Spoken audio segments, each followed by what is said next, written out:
Hello सभी लोगों को। इंडियन नेशनल फ्लैग को होस्ट करना, फहराना सूरज डूबने के बाद आफ्टर सनसेट, क्या इंडिया के अंदर क्राइम है?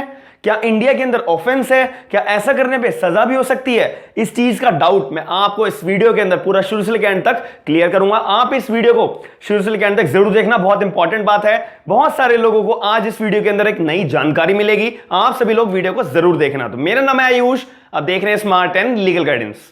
अब आपके मन में भी कभी ना कभी एक बारी डाउट आता ही है कि मुझे जुडिशरी के एग्जाम्स की तैयारी करनी है। मैं एक लॉ स्टूडेंट हूं, मेरे लॉ ग्रेजुएट होने के बाद डायरेक्ट मैं अपने जुडिशरी के एग्जाम्स की तैयारी करके अपना एग्जाम दूंगा और एग्जाम को क्रैक करूंगा। उसके लिए मुझे कोचिंग सेंटर जाना पड़ेगा। ऑनलाइन कोचिंग कौन सी बेस्ट रहेगी मेरे लिए, मुझे इसको पहचानना पड़ेगा। तो ये सारे डाउट्स को क्लियर करने के लिए अनअकैडमी आप सभी लोगों के लिए एक जुडिशरी पीसीएस जे की कोचिंग का एक बेस्ट प्लेटफॉर्म लेकर आया है, जिसमें लाइव इंटरैक्टिव क्लासेस होती हैं, पोल्स का आपको फीचर दिया जाता है। साथ ही में मुझे सबसे बढ़िया एक फीचर लगता है रेज अ हैंड का, जिसमें कोई भी बच्चा अगर लाइव क्लास पढ़ रहा है, सब्सक्रिप्शन परचेज कर रहा है, फिर वो लाइव क्लास पढ़ रहा है, उसके बाद वो चैट बॉक्स में अपना डाउट नहीं पूछ पा रहा है एजुकेटर से, वो डायरेक्ट रेज अ हैंड की रिक्वेस्ट भेजेगा प्लस एजुकेटर्स को, प्लस क्लास के अंदर डायरेक्ट एजुकेटर ऑडियो की मदद से वो बच्चा और एजुकेटर आपस में अपना डाउट्स क्लियर कर सकते हैं। साथ ही में आपका एक बेस्ट फीचर ये वाला भी मुझे लगता है कि आप कहीं भी और कभी भी क्लासेस ले सकते हो। आपकी कभी by chance live class miss हो गई है, कोई बात नहीं,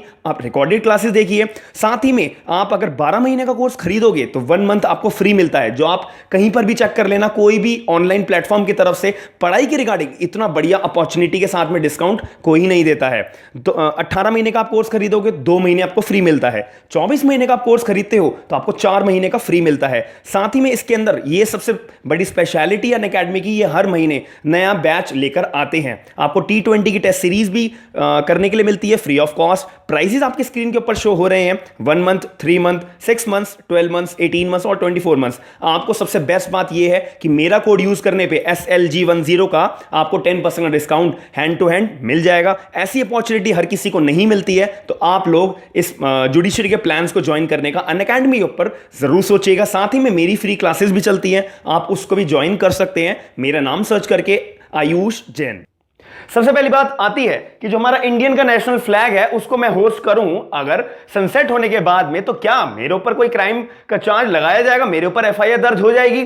तो इसका आंसर है नो। लेकिन अभी हाल ही में एक बंदे के ऊपर एफआईआर दर्ज हुई थी। क्यों? एक कॉलेज था, एक कॉलेज के अंदर जो बंदा होता है काम करने वाला, जिसको हम वो काम करने का जो एक सर्वेंट बोल सकते हैं, उस बंदे ने क्या करा कि कॉलेज की छत पे जाके अपना झंडा फहराया, इंडियन नेशनल फ्लैग को फहराया, और फिर उसने जो है गलती से, या फिर जानबूझ के नहीं, उसने गलती से और भूल गया होगा या लापरवाही होगी, उस झंडे को वहीं पे फहराता रहा। मतलब कि जैसे हम अपना झंडे को, नेशनल फ्लैग को एक जगह पे स्टक कर देते हैं और वो हमारा झंडा फहरता रहता है, होस्टेड रहता है, तो वैसे ही जो कॉलेज की छत पे जो है या फिर कोई कॉलेज के पास में ही जो है झंडे को जो है फहराए रखा उन्होंने और होस्टेड रहा। तो एक बंदा आया और उससे ये बहुत ज्यादा ऑफेंसिव लगा। उस बंदे ने साफ उस सर्वेंट के ऊपर, जो काम करने वाला था, जो ITI कॉलेज नाम है, कॉलेज का नाम है, तो उस बंदे के खिलाफ जो है एफआईआर दर्ज करा दी। कौन से प्रोविजन के अंदर? Section number 2, prevention of insult of national honour act 1971, कि इसने हमारे भारत के नेशनल फ्लैग के इंसल्ट करी है, कि इसने जो है सूरज डूबने के बाद भी हमारे भारत के नेशनल फ्लैग को होस्टेड रखा, फहराते हुए रखा। तो ऐसा करना कानूनी अपराध है। तो क्या कानूनी अपराध है? तो अब फिर जिस बंदे के खिलाफ जो है एफआईआर दर्ज हुई थी, वो भागा कोर्ट के अंदर सेक्शन 482 सीआरपीसी के अंदर, कि जैसा मेरे खिलाफ जो है एफआईआर दर्ज हुई है, आप मेरी एफआईआर को जो है क्वैश कर दो, खत्म कर दो, खात्मा कर दो, क्योंकि मेरे ऊपर कोई चार्ज लगता ही नहीं है, क्योंकि मैंने तो कोई ऐसा ऑफेंस करा ही नहीं।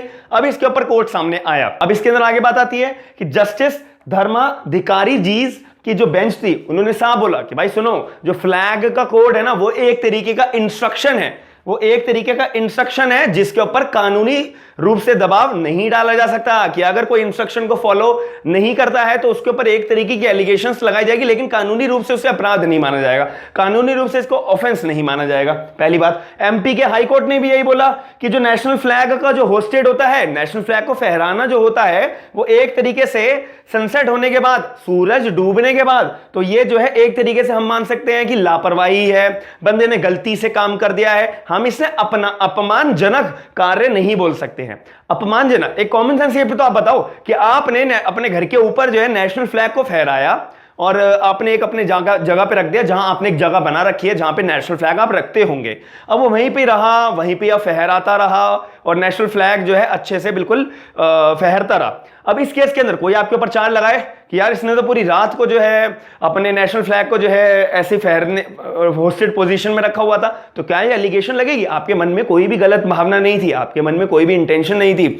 अब इस केस के अंदर क्या ये आपके ऊपर कानूनी रूप से section number 2 prevention of insult of national honourable honour act 1971 का चार्ज लगेगा? बिल्कुल भी नहीं लग सकता है।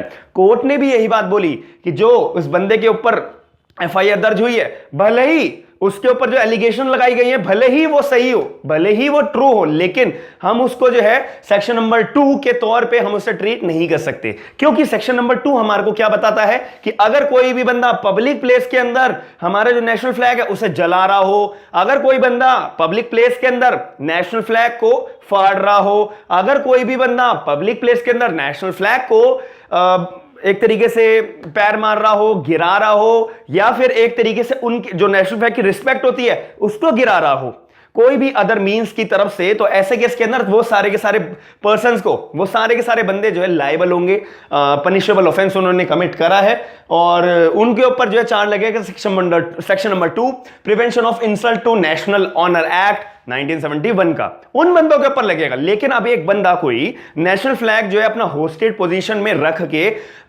सूरज डूबने के बाद तक वो रखे रखता है, 8:30 बजे उसने नेशनल फ्लैग को उठा लिया, हटा लिया, तो क्या उसके ऊपर आप चार्ज लगाओगे? बिल्कुल भी नहीं लगाओगे। ये एक तरीके से गलत बात है। और इस केस के अंदर एक और बात मैं आपको बता दूं कि जो कोर्ट था, जिस कोर्ट के अंदर ये केस गया हुआ था, उस कोर्ट ने साफ सेक्शन नंबर 82 सीआरपीसी की मदद से जिस बंदे के खिलाफ एफआईआर दर्ज हुई थी वो एफआईआर को क्वैश कर दिया, खत्म कर दिया कि ऐसी कोई भी तरीके की एफआईआर माननीय नहीं है। और जो वकील लोग हैं, जो एडवोकेट्स हैं, वो जानते होंगे सेक्शन नंबर 482 सीआरपीसी का कितना बड़ा रोल होता है, कोर्ट की नजर में कितना बड़ा रोल होता है। जब भी मैं आपको बता रहा हूं एमपी हाई कोर्ट ने क्या अपनी स्टेटमेंट दी कि जो फ्लैग होस्टिंग आपको करनी है और आप जो है नेशनल हमारा जो फ्लैग है उसको आप होस्ट करते हो और रात भी हो जाती है, तो इसका मतलब ये नहीं है कि आपने पनिशेबल ऑफेंस करा है। साथ ही में कोर्ट ने एक लाइन बोली है बहुत इंपॉर्टेंट, कोर्ट ने साफ बोला है कि जो हमारे को नेशनल फ्लैग की होस्टिंग होती है उसके अंदर एक बात ये लिखी हुई है कि national flag should be flown between sunrise and sunset as much as possible,